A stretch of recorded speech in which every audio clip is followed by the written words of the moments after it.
Everybody, कैसे हैं आप लोग जो भी मेरे वीडियो देखते हैं, मुझे सब्सक्राइब करते हैं, तो मैं अपने हृदय से आभार व्यक्त करती हूँ। और आज मेरे कान्हा जी मुझसे बोल रहे हैं कि मुझसे आई कांटेक्ट मत करो, नहीं तो मुझे भी फ्लू हो जाएगा। तो मैं अपने नन्हे मुन्ने कान्हा जी के लिए ना ब्लैक गॉगल लेकर के आऊँगी, और इनके ऊपर ना ब्लैक गॉगल बहुत अच्छा लगता है। तो आजकल देखिए हमारे पूरे विश्व भर में, सिर्फ भारत में ही, पूरे विश्व में कितना ज़्यादा उन्माद फैला हुआ है। हर तरफ हिंसा, संघर्ष, नफरत, अशांति, हर तरफ यही फैली हुई है। और शांति और अमन तो बहुत ज़्यादा कम है यहाँ पर। तो ये जो दंगाई होते हैं, इन दंगाइयों का कोई मजहब नहीं होता है। और जहाँ भी ये उत्पात मचाते हैं, अशांति लाते हैं, दंगा फैलाते हैं, तो ये किसी यदि खास परिवार और धर्म से नहीं आते हैं, तो इनका सिर्फ उद्देश्य ही दंगा फैलाना, अशांति फैलाना होता है। तो इसका जीता जागता उदाहरण 84 है। आप सभी को भी याद होगा 84, जब हमारे देश की पूर्व प्रधानमंत्री इंदिरा गांधी जी की हत्या हुई थी। तो उस समय भी इसी तरह के दंगे भड़के थे, कई लोगों के घर जलाए गए थे, दुकानें जलाई गई थी, और औरतों के साथ भी बहुत ज़्यादा वैसीपन किया गया था। तो मुझे तो अच्छी तरह से याद है, क्योंकि उस समय हमारे जनरल प्रमोशन हुआ था, तो हम लोग को एग्ज़ाम नहीं देना पड़ा था। तो मुझे और तो कोई बहुत ज़्यादा नहीं ध्यान है, लेकिन इतना पता है कि बिना एग्ज़ाम के ही पास हो गई थी मैं। और जो मेरे पड़ोसी हैं वो मेरे फादर से आकर के बता रहे थे कि इस तरह से उत्पात मचाया जा रहा है, लोगों के घर में आग लगाई जा रही है। तो हम जो आस पड़ोस वालों की थी ना, यही प्राथमिकता थी कि हमारे घर के सामने भी एक फैमिली थी जो दंगा पीड़ित थी। तो उस फैमिली की महिलाओं को और उस घर को बचाना था। तो हम लोगों ने उस घर की महिलाओं को पूरे सेफ तरह से रखा, और किसी भी उत्पाती को या दंगाइयों को अपने मोहल्ले की तरफ में देखने भी नहीं दिया। तो अभी देखिए कि 31 जुलाई को जब हरियाणा के नूह में शोभा यात्रा निकाली जा रही थी, तो शोभा यात्रा के समय ही दंगाइयों ने हमला बोल दिया और कई सारे लोगों को घायल कर दिया, और कई सारे घरों में आग लगा दी, दुकानों में आग लगा दी, गाड़ियों में आग लगा दी, और कई लोगों के घरों के शीशे भी टूट गए। तो जिनकी दुकानों में आग लगाई गई, गाड़ियां जलाई गई, तो ये लोग अपने रोजगार के लिए ही दुकान चलाते हैं, गाड़ियां लेते हैं। और कई तो बहुत ज़्यादा गरीब हैं। वहाँ पर मैंने देखा कि जो ज़्यादातर संख्या है वो गरीबों की ही है। तो उनका इतना ज़्यादा नुकसान हो गया, क्योंकि वो लोग जो 2 व्हीलर भी लेते हैं या फिर इलेक्ट्रॉनिक ऑटो वगैरह लेते हैं, तो वो लोन पर लेते हैं। और कई जो ज़्यादातर घर भी बनवाते हैं, तो वो भी लोन पर ही बनवाते हैं। तो उनका तो लोन भी नहीं पूरा चुक पाता है, और उससे पहले ही उनके घर जला दिए जाते हैं और उनकी दुकानें जला दी जाती हैं। तो मैं देख रही थी कि एक ज्वेलरी शॉप थी, तो उसमें भी आग लगा दी गई, वहाँ की सारी ज्वेलरी भी लूट ले गई, और वहाँ पर जो पैसे थे वो भी निकाल लिए गए। तो ये जो इस तरह के दंगाई होते, ये नहीं है कि दंगाई अचानक से आ जाते हैं। इन दंगाइयों को बहुत ज़्यादा समर्थन मिलता है, बहुत बड़े बड़े संगठनों का हाथ होता है, और जो बहुत सारे राजनीतिक दल हैं वो भी इस दंगे की आग में अपनी रोटियां सेकते हैं और अपना मुनाफा कमाते हैं। क्योंकि पॉलिटिक्स में तो ये जो दंगा है ना, ये एक बिजनेस बन चुका है।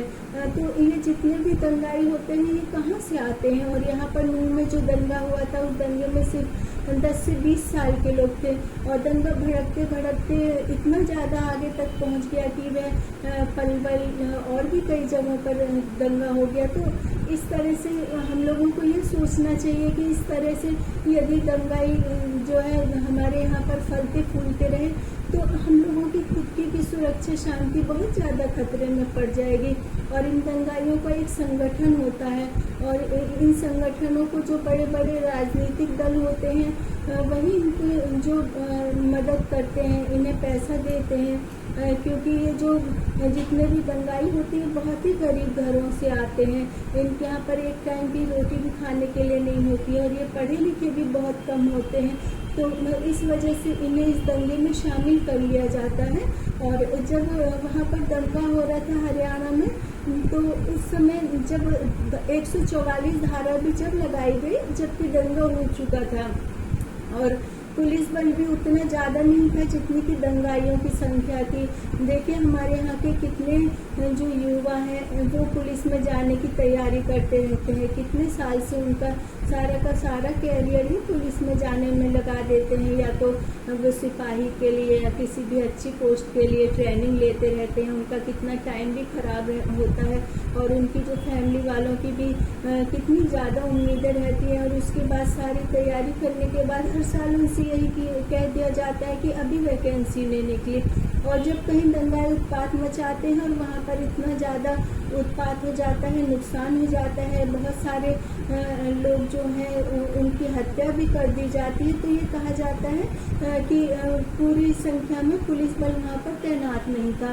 तो जो हमारे देश के युवा हैं, यदि वो पुलिस में जाना चाहते हैं तो पुलिस की भर्ती को रोकना नहीं चाहिए, क्योंकि जब पुलिस जो है सेना कम रहती है, तो उस पुलिस सेना को पूरी करने के लिए जो हमारे यहाँ के युवा हैं उनकी अधिक से अधिक सिपाही में या जो भी बड़ी से बड़ी पोस्ट होती है, छोटी होती है, उनमें उनकी भर्ती करनी चाहिए, क्योंकि वो तो अपना कैरियर ही वहाँ पर ही लगा देते हैं। और ये जो दंगे हैं कोई आजकल से नहीं है, ये दंगे बहुत पहले से ही इसी तरह से हो रहे हैं। और ये जो आतंकवादी, उग्रवादी, नक्सलवादी वगैरह ये इसी तरह से पनपते रहते हैं, क्योंकि इनको बड़े बड़े संगठनों की इनसे सहयोग मिलता रहता है। तो एक संगठन नक्सलवादियों का भी संगठन है। तो ये जो नक्सलवादियों का संगठन है ये महाराष्ट्र में, मध्य प्रदेश में, छत्तीसगढ़ में और भी कई जगहों पर फल फूल रहा है। तो ये जो नक्सलवादी संगठन है तो इसका जो प्रारंभ हुआ है पश्चिम बंगाल के नक्सलबाड़ी से हुआ है, इसलिए इसको नक्सलवादी कहा जाता है। और तो कानू मजुमदार और चारू सान्याल ये दोनों कम्युनिस्ट पार्टी के थे। तो इन्हें लगता था कि जो ये मजदूर होते हैं, गरीब वर्ग के लोग होते हैं, इनका बहुत ज़्यादा शोषण होता है, इनको जो अधिकार मिलने चाहिए वो अधिकार नहीं मिलते हैं, और जो इनकी ज़मीनें होती हैं वो भी ज़मींदार अपने कब्जे में कर लेते हैं। तो इस तरह से ये जो नक्सलवादी है, इसका नक्सलवादी गिरोह का जो उद्गम हुआ था तो वो इस तरह से ही हुआ था। और फिर नक्सलवादी इतने ज़्यादा बढ़ गए कि इन्होंने छत्तीसगढ़ में कई जगहों पर हमले किए। कई बार सुकमा में हमला हुआ और दंतेवाड़ा में भी हमला हुआ। दंतेवाड़ा में जो सेना के जवान थे उनकी जो पिकअप वैन थी उन पर हमला किया गया और 10 जवान मारे गए और 40 से 50 किलो बारूद का यूज़ किया गया। और इसी तरह से छत्तीसगढ़ में नक्सलवादियों ने बीजापुर में कांग्रेसी जो परिवर्तन दल की यात्रा निकल रही थी उस पर हमला कर दिया।